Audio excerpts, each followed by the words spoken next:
setiap jurusan tuh mereka punya tupoksinya, punya alurnya masing-masing. Dulu itu saya skeptis sama jurusan PGSD, sekarang itu alhamdulillah saya tuh bangga banget kuliah di PGSD karena ternyata itu yang jadi daya tarik saya selama kuliah di luar negeri. Jadi jangan pernah, siapapun jangan pernah merasa minder dengan jurusannya karena mereka punya caranya sendiri untuk bersinar.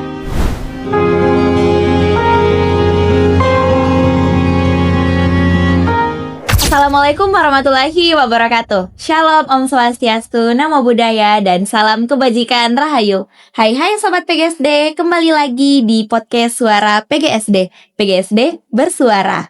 Nah, perkenalkan, saya Aura yang akan menemani Sobat Suara sebagai host di episode kali ini. Sobat Suara, saya spill sedikit ya terkait topik hari ini dulu. Selama menjadi mahasiswa PGSD, kita tentu sering mendengar istilah seperti mindset, wawasan global, hingga pendidikan yang bertaraf internasional. Istilah-istilah ini itu tidak hanya hadir di ruang perkuliahan saja, tapi juga mulai terasa relevansinya ketika kita berbicara tentang masa depan dari lulusan mahasiswa. Dari era sekarang, para lulusan mahasiswa itu tidak hanya dituntut untuk siap mengajar di kelas, tapi juga memiliki pola pikir yang terbuka, adaptif, dan mampu berinteraksi di lingkungan akademik yang semakin global. Nah, Sobat Suara, di episode kali ini kita akan ngobrol santai bersama salah satu alumni mahasiswa PGSD FIB UNM Angkatan 2012 yang telah melanjutkan studi S2-nya di Mersin University di negara Turki. Masya Allah. Nah, kakak juga ini membuka kelas privat di Turki, sampai saat ini masih aktif, sekaligus sebagai dosen di PGSD. Oke, melalui pengalaman beliau, kita akan membahas topik terkait mindset lulusan PGSD di lingkungan akademik global. Nah, sebelum kita mulai obrolan ini, saya persilakan terlebih dahulu untuk narasumber menyapa langsung dan memperkenalkan diri di Sobat Suara. Oke, silakan kakak. Halo Sobat Suara, saya Vini, saya lulusan PGSD Angkatan 2012. Oke, Masya Allah. Apa kabar Kak Vini? Baik, alhamdulillah. Semoga sehat selalu ya Kak. Iya, amin, Oke. insyaallah. Nah, sebagai awal nih Kak, sebagai pembuka, boleh diceritakan sedikit kesibukan Kakak akhir-akhir ini, terutama baru awal perkuliahan. Oke, jadi kali ini tuh kesibukan saya itu selain melanjutkan pendidikan S3 di Pascasarjana UNM, saya juga tenaga pendidik, salah satu tenaga pendidik yang membantu di jurusan PGSD ini. Selain itu, aktivitas saya mengajar secara private juga. Iya, Masya Allah. Karena tadi saya sempat ini ya menyinggung terkait masih membuka kelas privat di Yes. Turki ya. Iya. Jadi kakak masih ini ya sampai sekarang melakukan mungkin secara online ya kelas privat Iya. bersama orang-orang Turki? Iya, jadi sampai sekarang itu masih mengajar private dengan orang-orang Turki. Oke. Alhamdulillah. Alhamdulillah. Sasarannya siapa nih Kak di kelas privatnya? Sebenarnya awalnya itu sasarannya itu cuma anak-anak ya, karena kan memang kita kan jurusan PGSD ya. Iya. Terus yang diajar dulu itu masih SD, SMP. Salah satu siswa baru mau masuk SMA. Nah, lambat laun itu mulai terupgrade. Iya. Yang ikut Oke. kelas saya itu justru tantenya yang sudah bekerja ya di salah satu perusahaan periklanan. Iya. Kemudian setelah itu neneknya juga, Oh, Masya Allah. yang neneknya yang saat ini sekarang lagi stay di UK. Oke. Karena kebetulan keluarganya itu lagi punya usaha di UK, jadi maunya belajar bahasa Inggris juga via online bareng saya. Setelah itu yang baru-barunya lagi pengacara. Alhamdulillah pengacara yang mau melanjutkan belajar bahasa Inggris sama saya masih keluarga siswa saya yang SMP, Iya. tantenya juga. Masya Allah. Berarti Kak berawal dari anak-anaknya dulu kita membuka kelas private, kemudian kecantol dengan keluarganya. Mungkin sembari melihat di saat prosesi private classnya bilang, kayaknya menarik ini guru, menarik ini Kak Vini. Iya, alhamdulillah. Alhamdulillah. Nah Kak, sebagai awal dari pembahasan kita dulu ya, bisa diceritakan enggak sedikit saja secara singkat bagaimana perjalanan kakak sejak menjadi mahasiswa PGSD Kemudian awal mula tak untuk memutuskan melanjutkan studi ke Turki dan Oke. hingga saat ini kembali lagi menjadi dosen di PGSD. Oke. Sebenarnya kalau singkat itu agak sulit ya. Ya, Karena perjalanannya panjang dan memang butuh banyak usaha. Jadi Iya. waktu itu saya mahasiswa PGSD, dan dari awal masuk PGSD itu memang di tahun pertama langsung ikut ini ya, apa ya, organisasi. Oke, iya, iya, Organisasi. iya. Jadi dulu itu saya awalnya ikut organisasi kesenian Aksara, dan di situ saya banyak diajar keterampilan-keterampilan di sana, skill-skill yang nggak saya dapatkan di kampus kan. Jadi karena fokusnya kesenian di Aksara, saya bingung, pengen ini lagi, pengen mengeksplor Iya, iya, iya. pengen mengeksplor lagi ke arah yang lebih yang ke arah penelitian. Iya. Akhirnya setelah itu saya ikut penalaran. Iya. Setelah penalaran kemudian ikut lagi, pengen mengeksplor diri lagi, penasaran gimana ya komunitas sosial itu. Iya. Jadi aku gabung lagi di luar kampus ya. Jadi kalau Aksara dan penalaran masih di dalam kampus, Iya. Aksara itu masih di FIP UNM, kalau penalaran sudah di jenjang UNM kampus ya. Kemudian di luar organisasi lagi ada Aksi Indonesia Muda, itu organisasi sosial yang fokusnya untuk memberikan pendidikan kepada anak-anak di Iya, iya, iya. sana, Iya. dia memberdayakan masyarakat di sana. Iya. Jadi benar-benar di selama kuliah itu saya suka mengeksplor diri. Nah, kemudian kenapa saya kepikiran mau kuliah di luar negeri? Yang pertama sebenarnya pikiran awal saya itu mikirnya bukan mikir juga sih emang ya, maksudnya lanjut pendidikan. Iya, iya. Biaya sendiri itu ya lumayan kan. Iya, iya. Mahal. Luar negeri nih, Kak, Iya, ya maksudnya. Iya. Jadi aku mikirnya ya gimana kalau cari gratis aja. Nah, kebetulan senior-senior atau kakak-kakak yang ada di sekitar saya saat itu, mereka beberapa sudah lulus beasiswa ke luar negeri. Masya Allah. Akhirnya secara langsung itu muncul rasa iri kepada saya, maksudnya iri mau juga berhasil iya. bersama mereka kan. Bilang, mereka bisa, masa saya nggak bisa kan. Akhirnya saya tahu juga kan keterbatasan saya. Jadi waktu itu saya melek pengen cari atau kejar beasiswa, pengen rasain gimana sih kuliah di luar negeri itu seperti apa.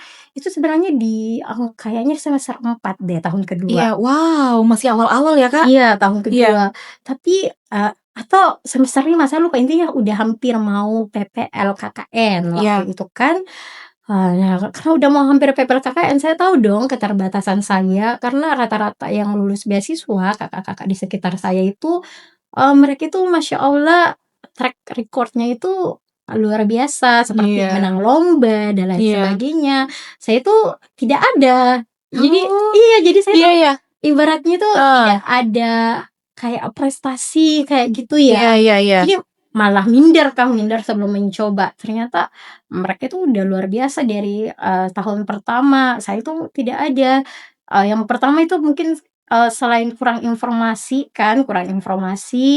kan waktu itu belum ada AI ya. Iya, Kak, iya, betul. Penyebaran informasi itu masih Facebook, dan itu pun masih terbatas. Jadi ibaratnya informasi itu bakalan saya dapat paling dari mading kampus Iya. atau FB, itu pun kalau dapat kan.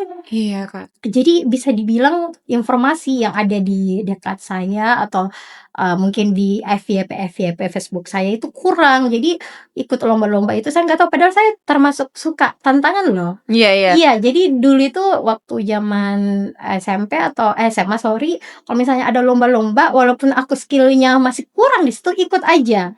Yang penting Iya, coba. oke. Nah, itu yang masalahnya, dilema aku ya waktu masa kuliah, aku nggak dapat info-info ini, terlambat. Iya. Entah itu pas dapat itu udah terlambat. Akhirnya saya ikut seminar-seminar beasiswa, dan rata-rata seminar beasiswa itu lokasinya jauh. Iya. Jadi waktu masa kuliah itu kan saya cuma pakai motor ya, alhamdulillah pakai motor. Ya namanya Makassar kadang macet, panas, pakai helm biasanya. Iya. Sampai di tempat seminar beasiswa kan buat terima materi, itu kadang gimana ya, kayak capek banget karena itu ya sakit kepala karena helm dan lain sebagainya.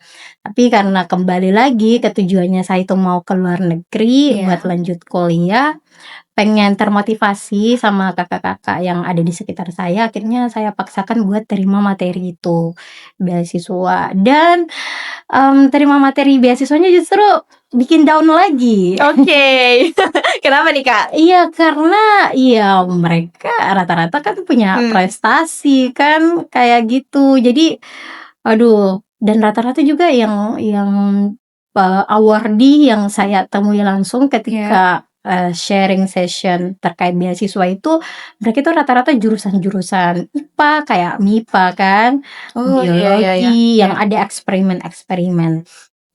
Sedangkan saya itu di jurusan sosial kan, PGSD. Jadi aku mikirnya, aduh makin sulit nih penelitiannya nanti gimana. Mereka penelitiannya menghasilkan sebuah Iya. produk kan. Iya. Kalau kita sosial kan lebih mungkin meneliti yang lebih dalam lagi.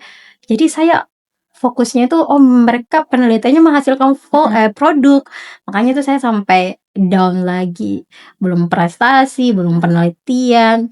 Akhirnya dari beberapa berkelana seminar beasiswa dari beberapa kampus yang berbeda, akhirnya saya sampailah ke salah satu pemateri award di beasiswa juga.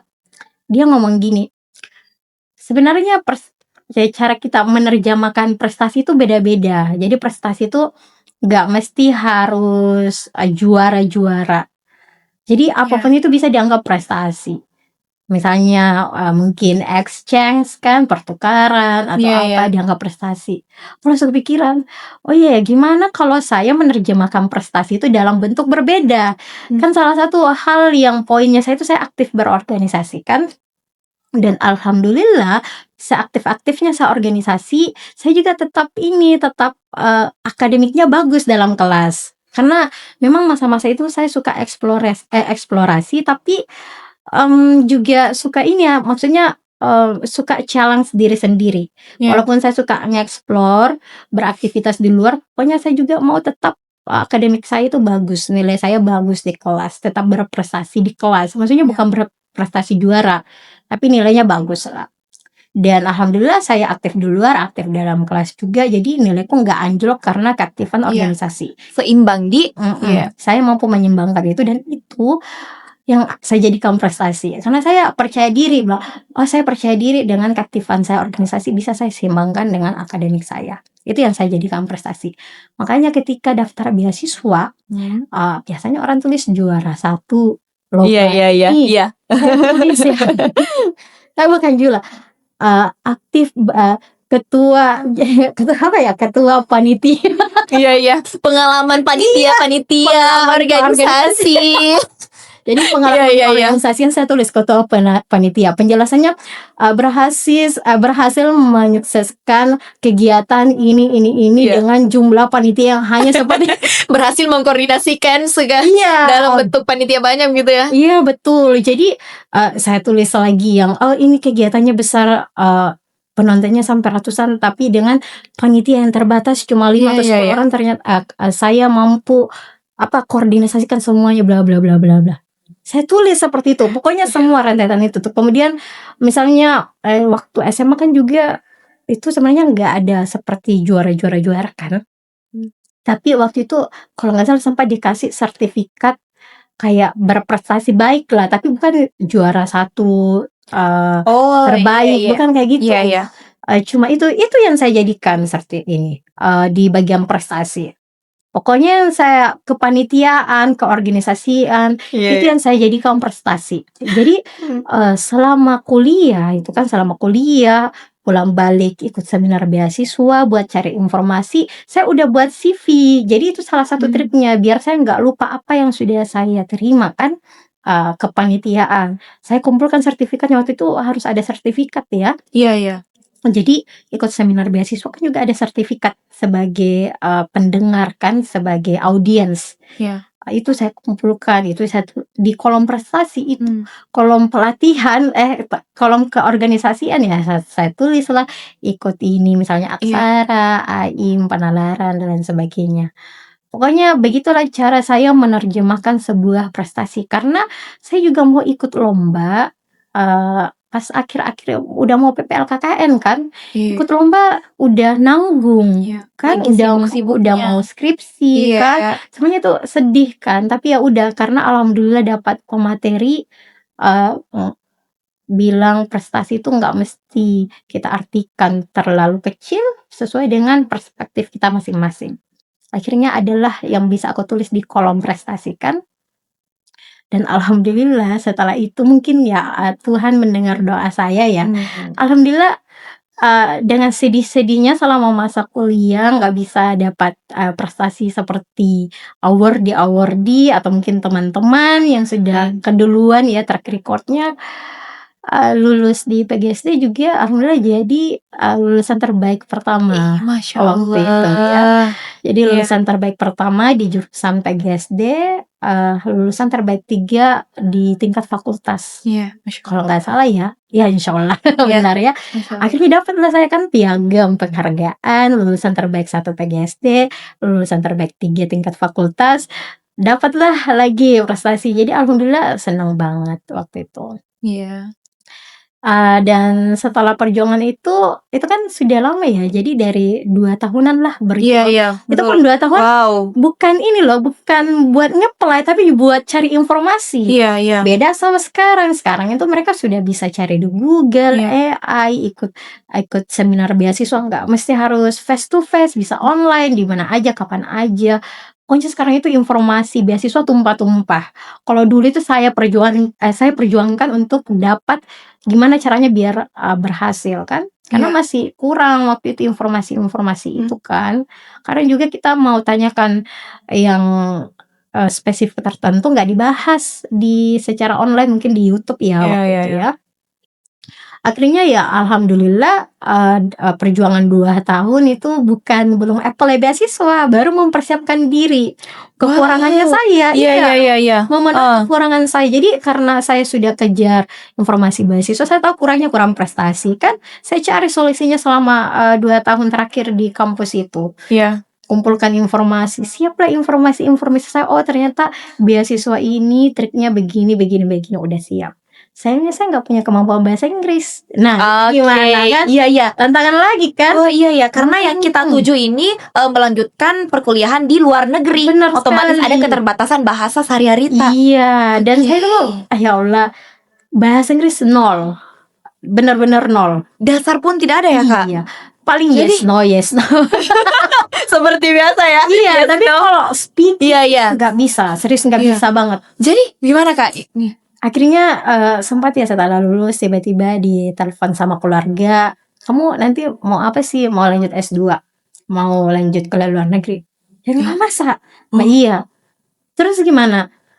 "Rencana sih mau belajar ke Kediri kan, mau belajar ke Kediri karena saya dengarnya kan di Kediri itu bagus buat belajar bahasa Inggris. Dan banyak senior-senior saya yang juga yang award di beasiswa, mereka ke sana kan." Terus bilang, ikut aja siapa tahu ternyata memang bagus dibanding Makassar kan. Akhirnya saya bilang mau ke Kediri, dan alhamdulillah disupport sama keluarga. Dan waktu itu ya memang lagi ekonomi lagi anjlok sebenarnya waktu itu Iya. ekonomi keluarga, makanya sempat kepikiran, aduh gimana ya ini belajarnya ya, nggak Iya, kepikiran iya. bakalan keluarga saya telepon saya kemudian dibiayai buat ke Kediri. Jadi waktu itu lulus kuliah aku langsung terbang ke Kediri kan, alhamdulillah dikasih jalan. Tahu nggak sih sebenarnya, kita sebenarnya ya pesan yang mau saya sampaikan, nggak boleh berpikir negatif. Jadi agak sedih ya. Ini memang maksudnya Kak, ini perjalanan di saat kita saat ini posisi maksudnya saya berpatokan di Kak Vini yang di kehidupan itu lagi susah-susahnya, alhamdulillah diberikan kemudahan oleh Allah, diberikan jalan untuk tetap juga memperjuangkan kuliah Iya. Jadi dulu itu ya, apa ya, agak sedih juga ya waktu keadaan ekonomi saat itu karena, dulu itu sempat kepikiran, buat naik motor ya. Iya. Bensin harga 10.000 itu aja kayak susah banget Iya, iya, iya. buat dapatnya. Karena memang waktu itu kan keluarga dikasih cobaan ya. Jadi betul-betul yang awalnya itu keuangan stabil jadinya jatuh kan. Iya. Bahkan tau gak sih waktu syukuran lulus itu Iya. udah nggak ada pas uang yang dibudgetkan itu betul-betul pas. Malamnya teman saya masih ada yang datang, itu uang nggak ada banget. Akhirnya Iya, iya. pinjam di kakak saya ya, Iya. buat syukuran lulus kuliah kan waktu S1. Pokoknya lagi anjol-anjol, makanya gak kepikiran bakalan disponsori ya sama kakak saya buat ke ini Ke Kediri. ke Kediri ya, Iya. ke Kediri selama, sebenarnya awalnya mikirnya 3 bulan karena Oke. dikasih seperti ini ya. Aku mungkin buat tulis nominalnya ya, saya Iya. dikasih gini, budget buat ke Kediri itu 10 juta, Oke. itu aja. Jadi aku harus mikir kan, uang pesawat, Iya. Iya. uang pesawat kan, uang pesawat. Kemudian biaya kos di sana, biaya les kan. Iya. Jadi pertama kali juga bakalan jauh dari rumah beberapa bulan kan. Sampai di sana itu, dan alhamdulillah itu ternyata banyak kursusan. Oh ya, betul-betul di Kediri benar-benar worth it banget buat belajar bahasa. Kenapa? Karena setiap lokasi itu kursusan bahasa Inggris. Ada juga kursusan bahasa Arab, bahasa yang lainnya ya. Mungkin ada bahasa Itali, mungkin nggak tahu ya. Iya. Kayaknya ada beberapa bahasa, tapi memang paling banyak bahasa Inggris. Dan itu berjejer dan ya masya Allah murah-murah. Bayangkan Oh, 1 bulan 3 bulan, Iya. tau gak sih berapa biayanya? Ada yang biayanya 300.000. 3 bulan Kak. Waktu Kursus itu bahasa. ya. Tapi ya waktu ya di Jamanta. Iya benar, waktu itu ya. Wow, 3 bulan ada yang 300.000, kalau nggak salah ya, atau 1 bulan 300.000. Intinya murah banget buat 1 bulan. Dan itu 1 bulan bukan 3 kali seminggu loh, Iya. Senin sampai Jumat. Wow. Jadi maksudnya setiap minggu. Hampir setiap hari. Iya. Kayaknya ada juga yang kasih Sabtu Minggu, tapi saya lupa ya. Intinya dia hampir setiap hari. Jadi bayangkan 1 bulan kita setiap hari ke kursusan, biayanya cuma 300.000. Kan kebanting sama biaya kalau kita di daerah kan, di Makassar Iya misalnya Kak. Sudah. cuma 3 kali seminggu. Iya. Dan cuma sejam. Kursusan di sana itu bukan 1 jam 2 jam, dari pagi sampai malam. Dari, kalau nggak salah ya, itu dari jam 6 sampai jam 10 pagi atau jam 7 sampai 10 pagi. Iya. Saya sebenarnya lupa ya, sudah bertahun-tahun yang lalu. Tapi kurang lebih kayak gitu ya. Pagi 6 sampai 10 pagi atau 11 pagi, sudah itu istirahat dulu, lanjut lagi jam 2 siang sampai jam 5. Sudah itu lanjut lagi malam. Full day Kak. Iya, malam sampai jam 9 atau 10. Itu kalau misalnya kita ambil paket, dia seperti itu.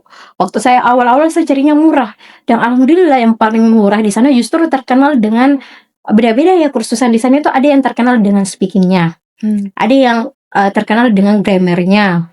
Kan kayak gitu. Jadi yang murah itu terkenal dengan grammarnya. Saya ikutlah kan programnya 3 bulan. Dan sambil ambil juga kursusan yang lain ya, yang fokus ke speaking kan, yang terkenal dengan speakingnya. Saya ikut banyak banget kursusan. Saya coba ya tiap kursusan yang terkenal di sana. Ikut camp juga, ikut pokoknya banyak. Dan saya dikasih uang 10 juta itu enggak langsung saat itu kan, buat budget 3 bulan udah habis. Sempat kepikiran gimana lagi lanjutnya. 3 bulan dari nol belajar bahasa Inggris itu nggak cukup buat saya. Kan saya kan belajarnya dari nol, bukan yang ada basicnya dulu. Jadi benar-benar perjuangan. Tahu nggak sih, sampai sempat curhat. Kebetulan ada senior ya di sana. Senior di sana yang kerja buat ngajar bahasa Inggris.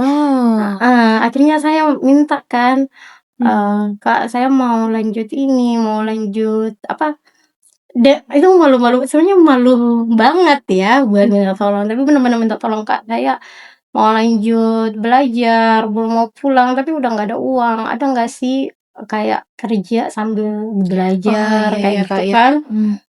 Akhirnya dinegosiasikan lah sama pemilik ininya, pemilik kursusan. Waktu itu saya ikutnya IELTS Studio kan, IELTS Studio.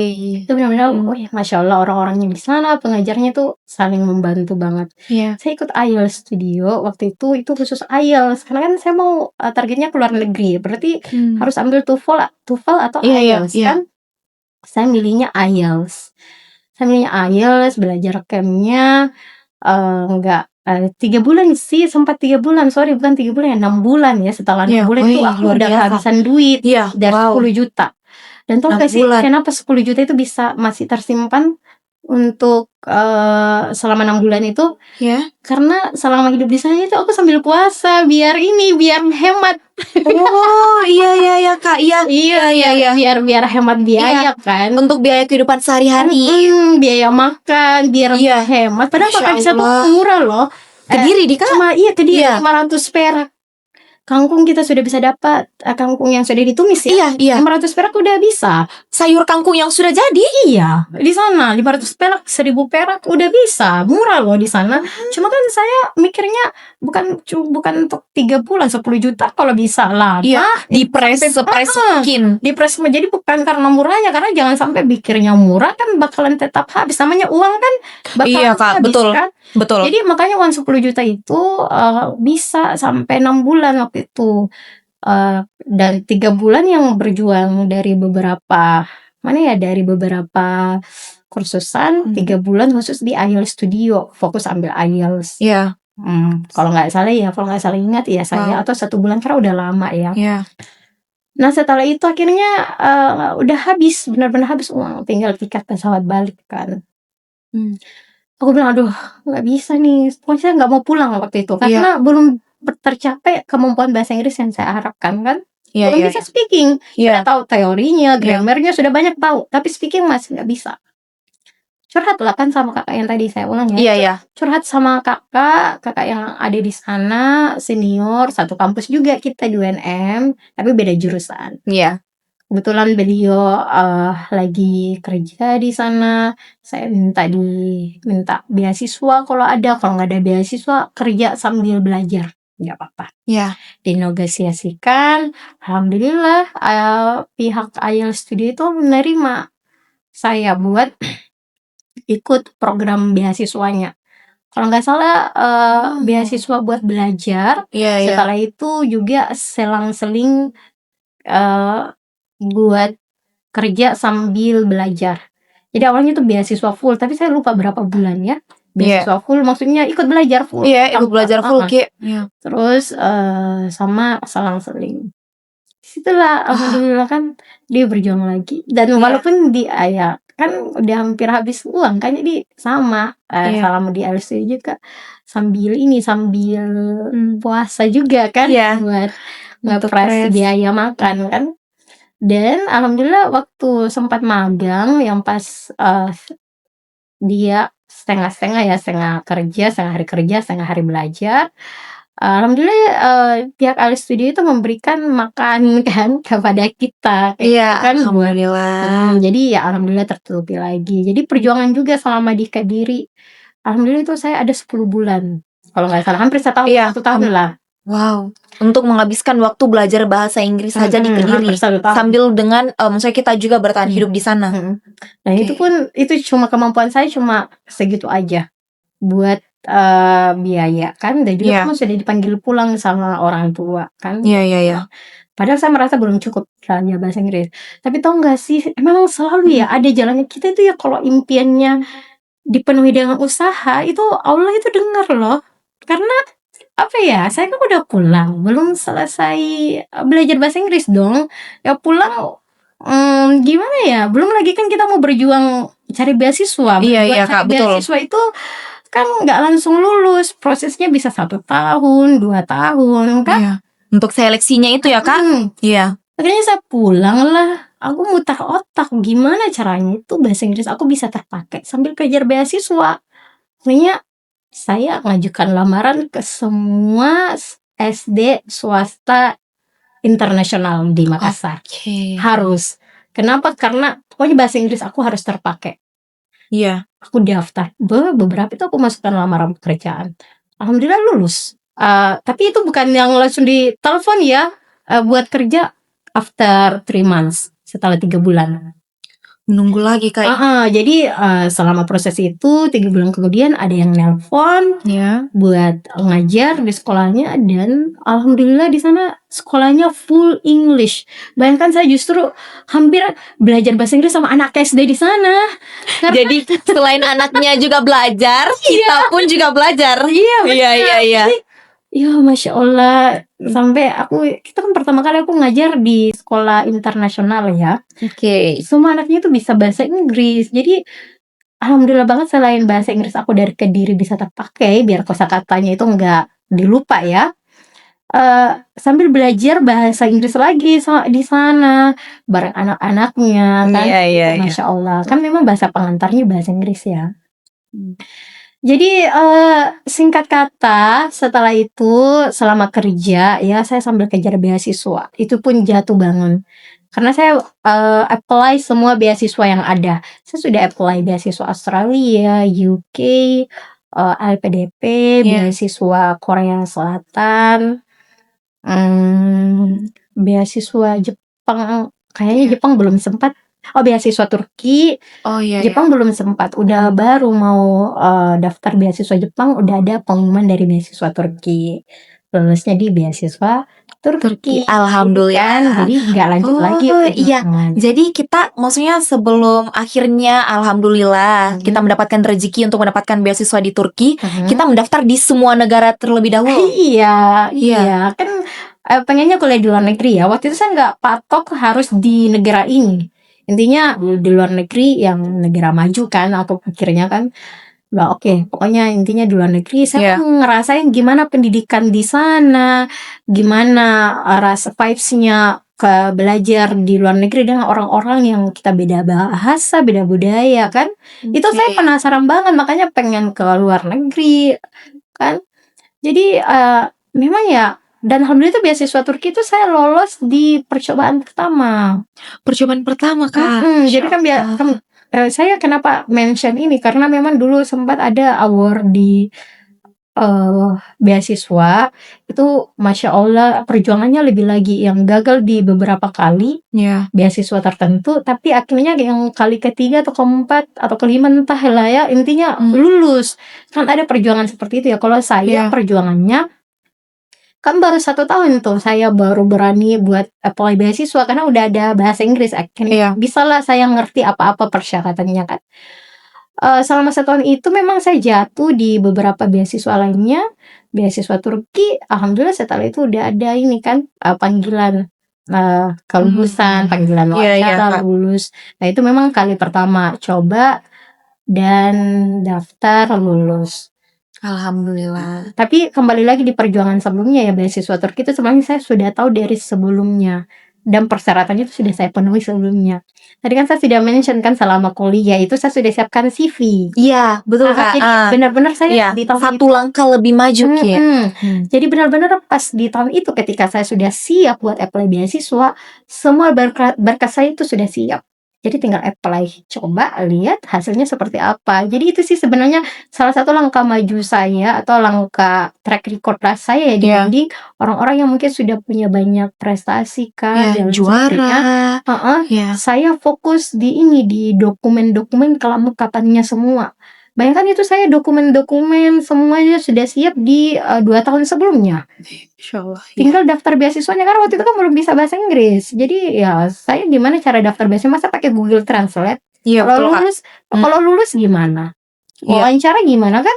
Saya mikirnya kayak gitu. Jadi makanya pas apply beasiswa itu semuanya sudah siap, tinggal kirim, sesuaikan aja. Misalnya essay kan biasanya ada essay, ada yang mungkin motivasi kamu kuliah kan. Betul. Kan beda-beda negara kan ada, rata-rata mungkin ada itu, tinggal saya sesuaikan saja isinya. Akhirnya lulus beasiswa. Alhamdulillah. Oke. Nah, yang sebenarnya Kak menarik sekali dari perjalanan dari berbagai cobaan dan ujian yang kita lewati hingga mempersiapkan diri, dan alhamdulillah kita mendapatkan rezeki dengan menerima beasiswa dari Turki. Nah, sebenarnya sobat-sobat suara yang bisa kita ambil ya sebagai tips untuk teman-teman mempersiapkan diri juga dan mencoba untuk mendaftar beasiswa di luar negeri, persiapkanlah CV kalian mulai dari sekarang. Mau itu kalian masih semester 3 pun silahkan mempersiapkan. Dan segala bentuk kepanitiaan yang kalian ikuti, segala bentuk kegiatan himpunan organisasi yang ada di dalam kampus maupun di luar kampus, kalian persiapkan memang. Jangan make tumpuk-tumpuk semua sertifikat tak. Jangan make tumpuk-tumpuk, segera nih kita susun CV tak sekarang. Oke. Dan ini juga terima kasih banyak Kak untuk tipsnya. Dan itu juga kembali lagi ke saya untuk lebih mempersiapkan lagi CV saya sekarang. Betul. Nah, terima kasih banyak Kak sekali lagi. Kemudian kita masuk ke topik hari ini terkait lingkungan akademik global. Nah, menurut Kakak apa yang dimaksud dengan lingkungan akademik global ini dalam konteks pendidikan, khususnya di mahasiswa lulusan PGSD? Lingkungan akademik global itu khusus PGSD ya, gimana cara kita menempatkan diri di lingkungan global. Misalnya kita tetap berpikir global tapi bertindak lokal. Oke. Jadi kita harus berwawasan global, belajar semua yang ada di secara internasional, tapi ya kita bertindaknya juga sesuai dengan etika kita sebagai orang Indonesia. Iya. Dan itu yang saya tanamkan selama saya berada di Turki. Jadi saya tuh suka mengeksplorasi pengetahuan, itu juga saya suka banget belajar budaya-budaya yang ada di sana. Tapi ya etika saya tetap saya pertahankan di yang ada di Indonesia di Turki. Jadi bukan yang seenaknya saja bertindak di sana, tapi Iya. tetap ada etikanya. Apa yang saya dapatkan di sekolah itu yang saya terapkan di sana. Gimana sopan santunnya kita, gimana berpendapat. Apalagi kalau di Turki ya, kita kan udah beda budaya, beda bahasa. Dengar mungkin budaya yang jarang kita dengar atau Iya. enggak kurang sreg, kita nggak bisa ngejudge langsung ya. Kita harus beradaptasi, mempelajari, oke. Tapi nggak bisa kita menjudge budaya orang. Dan itu yang saya pelajari selama ada di luar negeri. Oke. Nah, sebenarnya menarik sekali ya Kak, terutama kita ini sebagai orang lokal yang memang budayanya mungkin cukup banyak juga, dan saat kita menempatkan diri kita di luar negeri, kita juga harus mempelajari lagi budayanya mereka. Itu juga Betul. sebuah tantangan lagi di Kak. Iya betul, karena memang salah satunya itu ya kita harus belajar tanpa henti. Kan ada namanya pembelajaran sepanjang hayat. Iya. Itu juga yang saya terapkan selama di Turki. Jadi saya terima pengetahuan, mau yang remeh atau yang remeh mungkin di bagian kehidupan kan, di secara sosial, Iya. itu saya tetap pelajari. Jadi bukan oh ya saya sudah mengerti seperti apa alurnya, tidak, tetap dipelajari. Jadi misalnya gimana cara hidup di Turki, itu juga banyak hal yang saya harus pelajari selama di sana. Banyak sekali setiap kejadian itu juga tuh sebagai pelajaran ke kita. Iya, pernah tuh Iya. ada hal yang unik ya selama saya kuliah di Turki. Jadi kan hoja itu bahasa Turki itu artinya seperti kayak guru kan. Iya.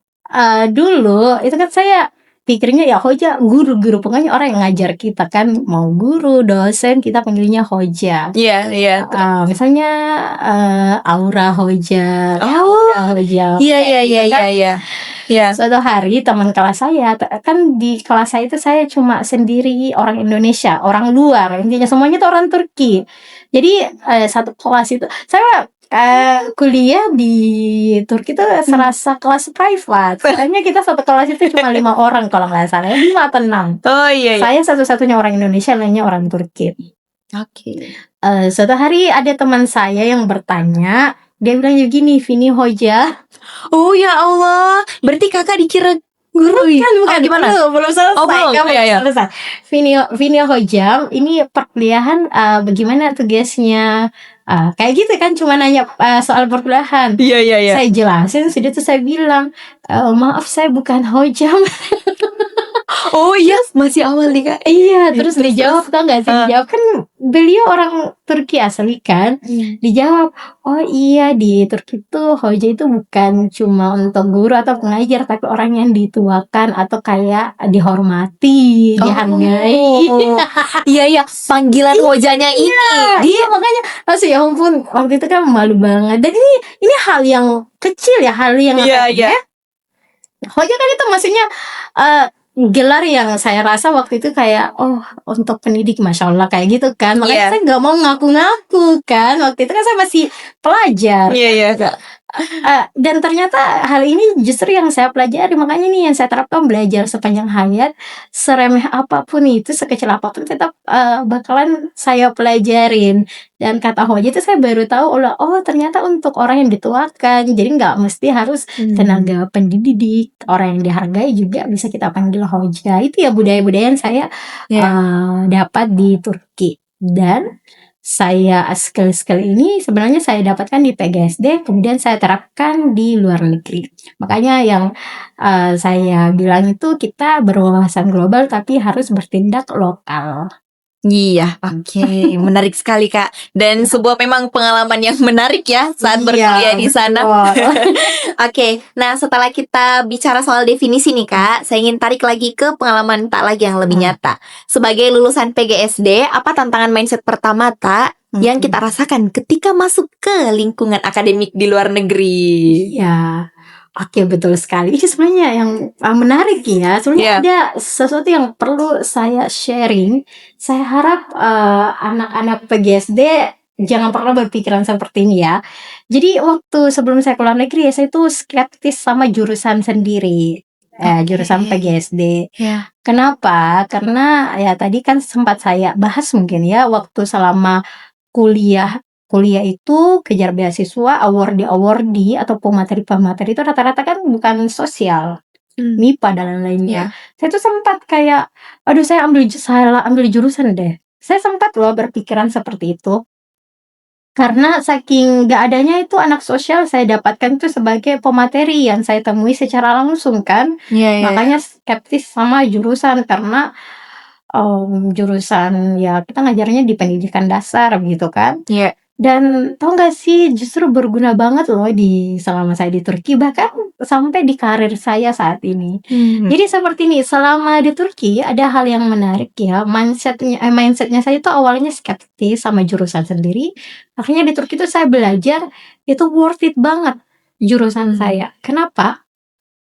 Kan materi-materi teaching style kan, model-model pembelajaran, gaya mengajar itu kan saya dapatkan di PGSD kan. Iya Kak, iya. Selama kuliah kan di sana kita sudah spesifik lagi, yang lebih umum, bukan soal gaya mengajar lagi kan, sudah yang lain nih kita bahas S2 di sana. Tapi ilmu pengetahuan yang saya dapatkan di PGSD saya jalankan selama di sana. Jadi selama di sana itu saya sempat dipercaya untuk mengajar private anak-anak yang ada di sana. Jadi awalnya itu cuma satu keluarga, tapi dia ada 2 anak kan. Saya ngajar private bahasa Inggris waktu itu, dan saya kan bahasa Inggrisnya belum sampai level advance ya, tapi intermediate lah. Tapi kalau buat ngajar anak SD atau SMP yang juga dari level beginner ya, masih awal ya, saya masih bisa lah mengajarkan. Saya terima lah. Saya terima, kita kan harus wawancara dulu ya antara orang tua dan saya. Waktu itu saya karena grogi ya, bahasa Turki saya itu belepotan. Oh iya. Iya, terus karena grogi kan. Tapi tau gak sih, orang tuanya tuh dia cuma senyum-senyum aja, kayak senyum-senyum menghargai kayak iya. Dan bukannya kita nggak usah lanjut, bukan. Dia bilang, oke, kamu bisa datang ke rumah nggak buat coba ngajar anak saya. Masya Allah, jadi kakak diberikan kesempatan. Iya, jadi langsung saya coba ngajar anaknya. Mereka lanjut sama saya, mereka lanjut. Mereka lanjut, saya ajarkan sama anak saya, anak-anaknya mereka, anak saya. Saya lanjut mengajar ke anak mereka. Itu ada 2 anak ya, satu SD, satu SMP. Dan apa yang saya terapkan?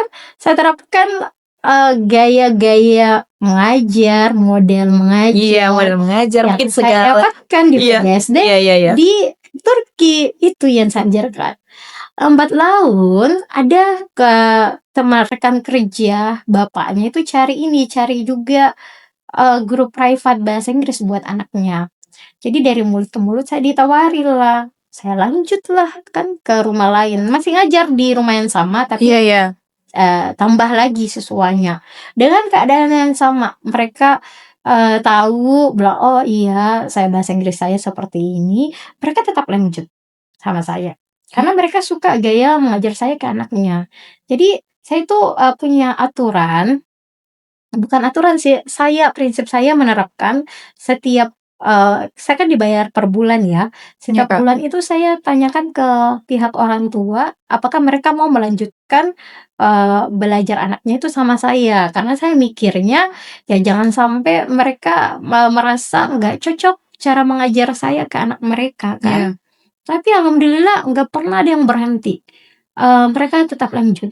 Bahkan saya malah diperkenalkan sama keluarga yang lain. Iya. Iya, Kak, ya, yang lebih tua lagi ya, yang sempat tadi kita sebut. Iya, yang lebih tua. Jadi ada beberapa anak sih sebelum itu ya, saya diperkenalkan sama keluarga lain, masih SD, SMP, masih SD, SMP lah. Iya. Belum dapat orang yang lebih tua selama di Turki. Jadi selama saya masih di Turki itu kan offline ya, Iya. saya langsung datang ke rumahnya Oh, kan. jadi kita face to face langsung untuk Face to mengajarkan. face. Sebenarnya waktu itu kan saya nggak terlalu suka juga untuk ngajar online karena nggak bisa lihat perkembangannya anak langsung. Jadi nggak pernah saya kasih pilihan online. Saya juga lebih suka offline kan. Oke, Kak. Jadi saya ngajar offline itu masih anak-anak sampai saya selesai. Sebelum pulang malah sempat ditawarin buat ngajar ke kursusan yang sudah banyak anak-anak Turkinya di sana Iya. kan, kursusan yang besar. Saya sempat ngajar tapi cuma 1 bulan karena udah mau pulang kan, udah mau pulang ke Indonesia. Sempat ditahan buat kerja sama mereka, atau Iya. bahkan ada orang tua yang nggak mau lepas saya. Maksudnya dia nggak mau kalau saya pulang ke Indonesia. Iya, Dia Kak. bilang, "Vini, kamu lanjut S3 di sini saja. Vini, kamu kalau misalnya butuh pekerjaan nanti saya carikan." Sampai ada yang bilang, "Vini, kamu tinggal aja di sini, nanti saya carikan jodoh." Oh, ya Allah, hampir mi jodoh tawar Iya. Turki, Kak. Saking nggak maunya saya dilepas kan. Iya. Tapi saya bilang, "Aduh, saya mohon maaf karena udah 4 tahun saya nggak pulang." Ya, Nggak wih, pulang kan? lumayan lama ya, Kak, 4 tahun. 4 tahun 3 bulan kalau Iya. nggak salah. Karena waktu itu Covid. Ih, luar biasa. Waktu itu kan lagi Covid. Kemudian sempat pengen waktu awal-awal Covid itu sempat pulang, tapi justru orang tua bilangnya, nggak usah nih pulang, nanti kalau lagi bawa penyakit. Karena kita ini dari luar negeri. Iya. Jadi Iya. yang harusnya waktu itu harusnya pulang kampung ya, biar Iya. pelajaran online itu kan waktu Covid kan kita harus online kan, biar online-nya itu dari Indonesia ke Turki karena dilarang sama Iya. pulang. Nanti bawa penyakit. Iya, ya udah saya online dari Turki ke Turki dong. Iya. Kayak gitu ya.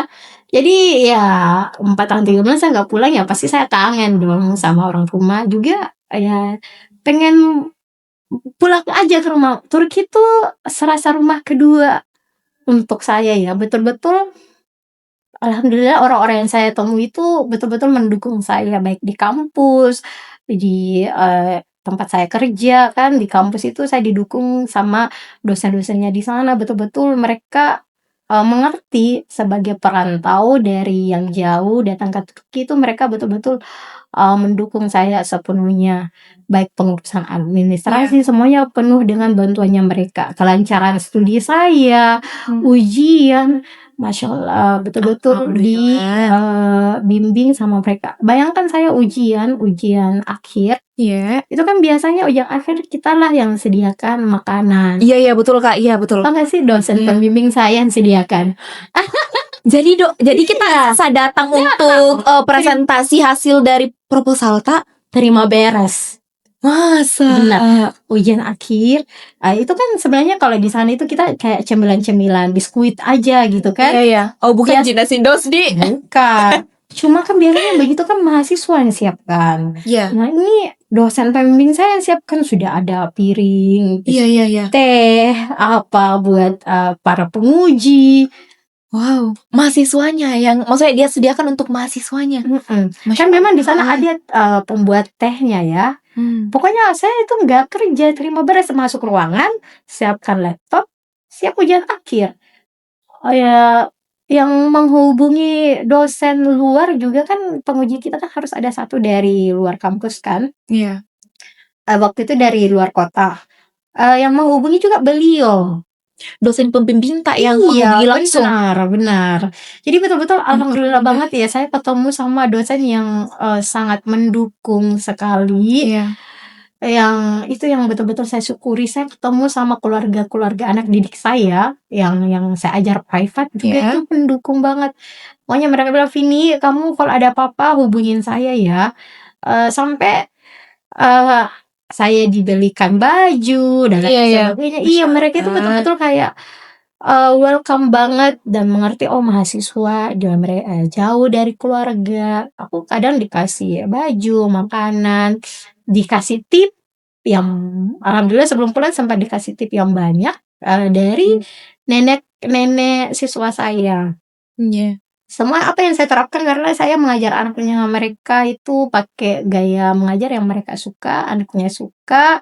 Kemudian communication skill yang saya terapkan di sana, cara berkomunikasi saya itu Iya. sebenarnya memengaruhi cara-cara mereka nge-treat saya kan, dan alhamdulillah itu semua saya dapat di PGSD, berorganisasi, semuanya saya terapkan di sana. Iya, oke Saya Kak. pulanglah ke Indonesia, eh karena saya lanjut ya, saya pulang ke Indonesia itu justru dihubungin lagi.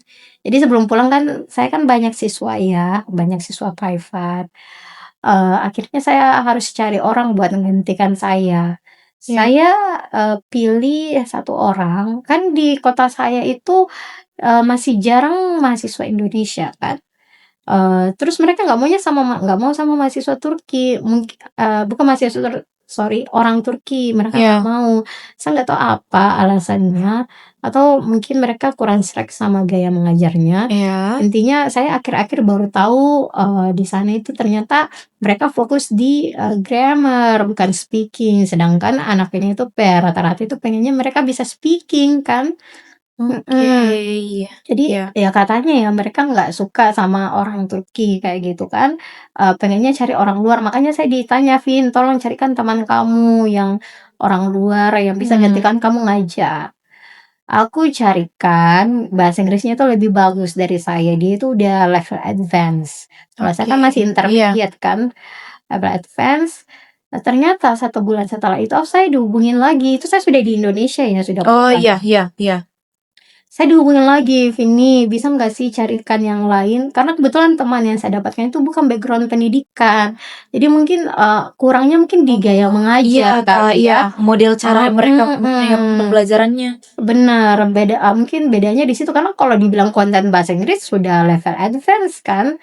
Jadi itu, makanya aduh saya nggak ada kenalan lagi di sana. Ada kenalan orang Indonesia, jurusan yang sama tapi laki-laki, mereka carinya perempuan kan. Oke. Kan rata-rata, anak-anak yang saya ajar itu perempuan Oh, kan, iya, Kak. Ada juga sih laki-laki kan, tapi nyamannya mereka sama perempuan kan. Iya. Jadi, saya nggak punya solusi lagi ya, saya nggak tahu gimana Iya, cara iya, iya. nyarinya kan, apalagi udah di Indonesia. Jadi ya udah, bilangnya begini, "Ya udah kita online ya, kita lanjut Oke, ambil online." jalan online. Ambil jalan online. Iya. Ini orang tuanya yang sama orang tuanya nggak mau lepas saya, nggak mau izinkan saya pulang ke Indonesia. Iya, iya, iya.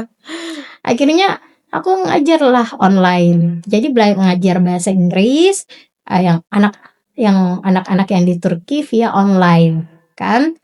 Lambat laun, jadi sebenarnya yang sempat lanjut online itu ke saya itu ada 2 anak. Sudah itu Ah, iya, iya. bertambah, mereka mau ada tantenya kan. Nah ini yang tadi yang sempat dibahas kan, Iya, iya, iya. yang Betul. orang yang lebih tua Kak, ada Iya. tantenya yang mau belajar bahasa Inggris.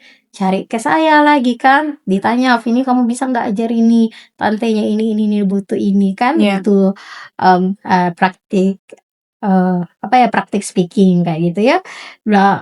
Ya udah kita coba ya, Coba kan saya selalu kelasnya itu yang pertama ada kelas percobaan dulu. Oke. Jadi nggak dibayar kan? Iya. Nah, kelas percobaan itu selain saya mengetahui level siswa, mereka juga mengetahui gimana cara saya mengajar. Nah, waktu itu saya Turkinya udah banyak lupa karena udah nggak Iya, kepake tidak kan. diasah lagi, Itu kan Kak. sudah beberapa bulan, udah hampir setahun lah ya. Oh, lumayan. Nggak ada Iya. teman buat speaking bahasa Turki lagi kan. Akhirnya kelas percobaan ya saya kasih tahu, saya itu kadang itu udah kalau lupa bahasa Turki itu saya cara menjelaskannya ya mau tidak mau saya harus cek di Google Translate. Karena kalau misalnya siswanya itu saya jelaskan secara bahasa Inggris, misalnya penjelasan kosakata ini, Iya. saya jelaskan pakai bahasa Inggris lagi kan, tetap tidak mengerti ya terpaksa harus pakai bahasa Bahasa Turki. Iya. Nah, ada bahasa Terus? Turki biasa kadang itu saya lupa. Saya tunjukkan kekurangan saya ya, saya sudah lupa bahasa Turki itu, saya lihat Google Translate apa. Tahu nggak sih, alhamdulillah siswa saya sampai sekarang itu nggak ada yang berhenti. Dengan keterbatasan saya, mereka tetap lanjut tiap bulan buat ngajar bahasa Inggris saya. Dari tante, neneknya lagi. Iya. Satu keluarga ini, Kak. Neneknya lagi yang saya ajar, yang stay di UK.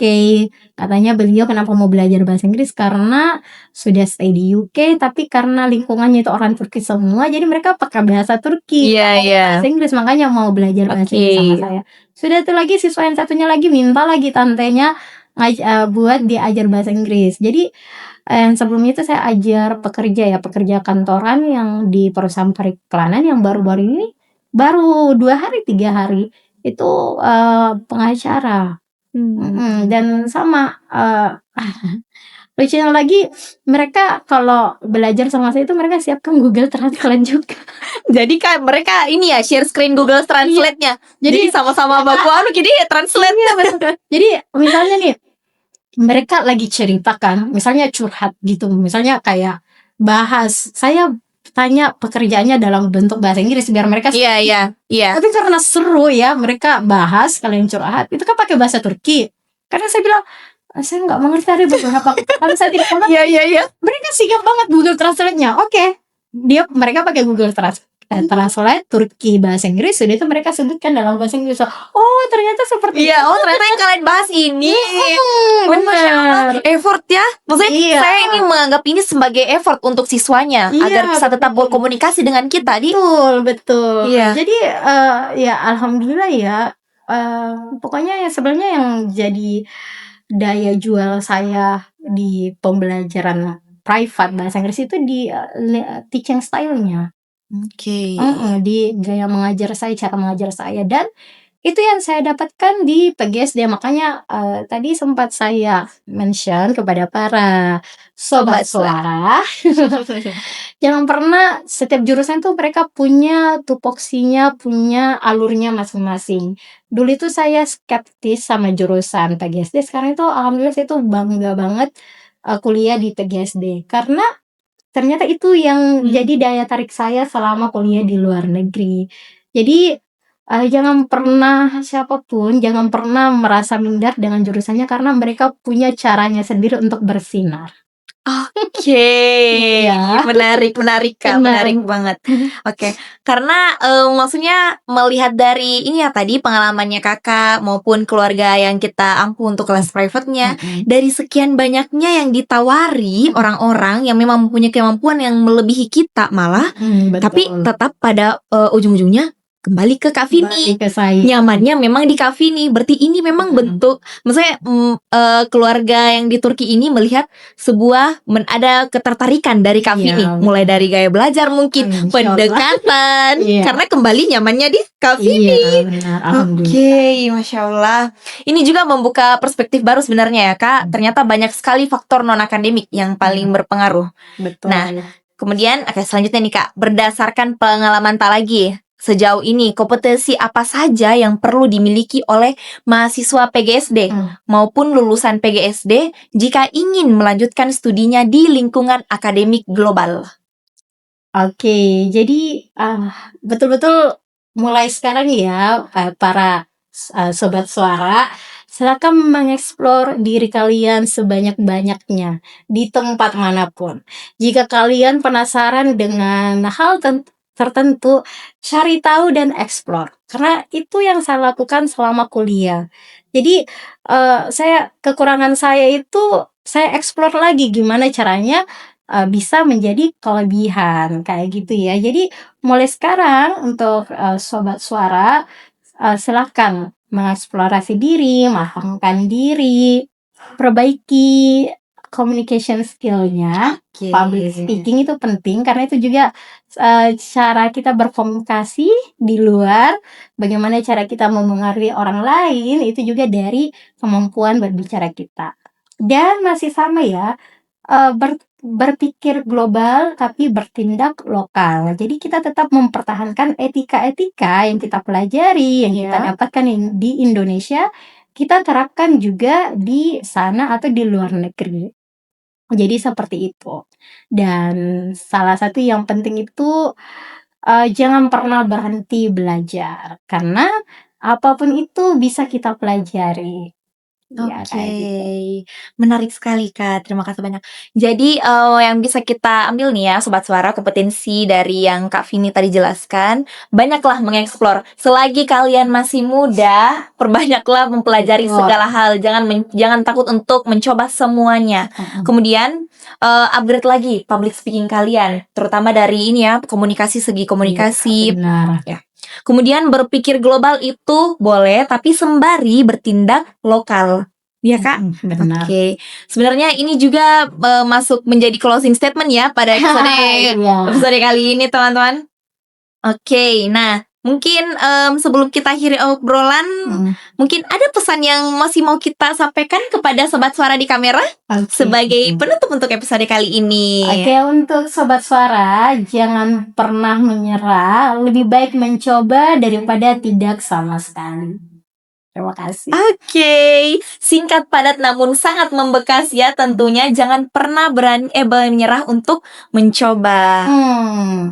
Oke, nah Sobat Suara, tidak terasa ya obrolan kita sampai di penghujung episode kali ini. Terima kasih yang banyak sekali lagi kepada Kak Vini yang sudah meluangkan waktu berbagi pengalaman serta insight yang sangat membuka wawasan kita semua. Nah, dari ngobrolan kita hari ini bersama Kak Vini dapat di-highlight ya bahwa mindset lulusan PGSD di lingkungan akademik global bukan tentang seberapa jauh kita melangkah ke luar negeri, tetapi sejauh mana kita untuk berani membuka cara berpikir, belajar dari perbedaan, dan terus bertumbuh sebagai pendidik.